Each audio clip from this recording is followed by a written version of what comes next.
There's a technology that is so deeply woven into our daily lives, we pretty much don't even notice it's there. It's kind of like the silent guardian of our digital world, the secret language of the internet.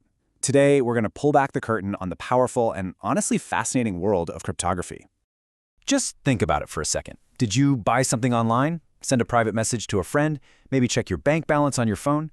If you did any of those things, and let's be honest, you probably did, you've already used cryptography, likely more than once. The real question isn't if you used it, it's how many times. And that really hits the nail on the head. This isn't some niche, high-tech thing for spies and super smart mathematicians anymore. The reality is, most of us, often without realizing, use cryptography on a daily basis. It has become a fundamental building block of modern society. So, let's dive in and figure out what this invisible force is actually doing for us. Okay, the best way to think of cryptography is as your own personal, invisible shield in the digital world. It's the art and science of protecting information by, well, scrambling it, transforming data into a format that's just gibberish to anyone who isn't supposed to see it. It's what makes the internet a place where you can actually trust, connect, and do business safely. Every time you see that little padlock icon in your browser when you're about to buy something, that's cryptography at work. When your messaging app proudly says your chat is end-to-end encrypted, yep, that's it too. It's the absolute foundation of secure banking, and it's even shaping the future of really important stuff, like secure electronic voting. Basically, it's the tech that takes a wild, open network and makes it a place where we can have private, secure conversations and transactions. Now, this idea of secret communication, it's not new, not by a long shot, but the way we use it has gone through this absolutely radical transformation. To really get how we got here, we kind of need to take a quick look back at where it all started. For most of human history, cryptography was a tool for the powerful, and only the powerful. It was used to protect state secrets, to send coded messages between generals on a battlefield, and just generally maintain an advantage when things got serious. It was complex, it was secret, and it was completely out of reach for the average person. And then, everything changed. The rise of personal computers and the absolute explosion of the internet created a totally new kind of problem. How do you secure information, not just for a few spies, but for millions and then billions of regular people?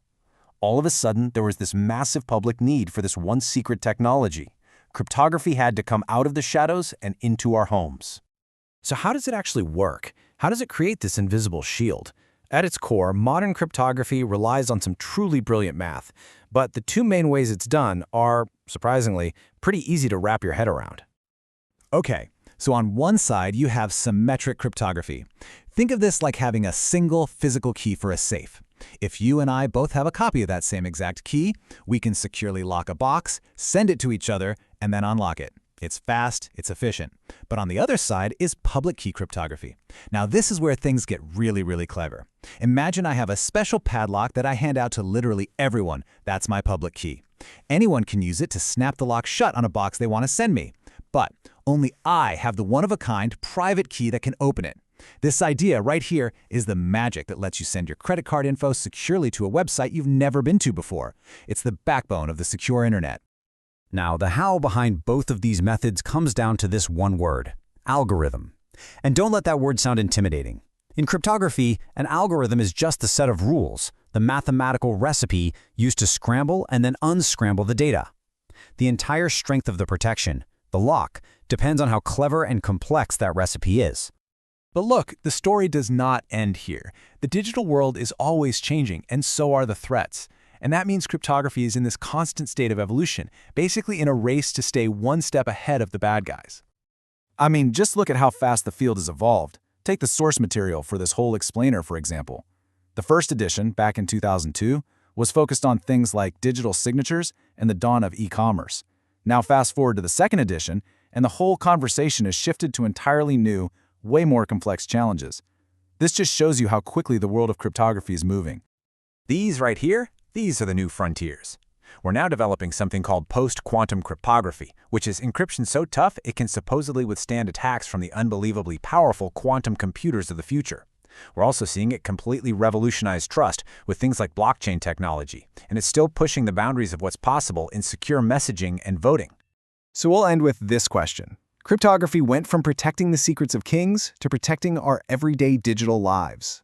But as we connect our homes, our cars, our whole lives to the internet, The need for this invisible shield is only going to grow. The next chapter is being written as we speak, and it really forces all of us to think. What do we value? What do we want to keep private? And what secrets will we need to protect next?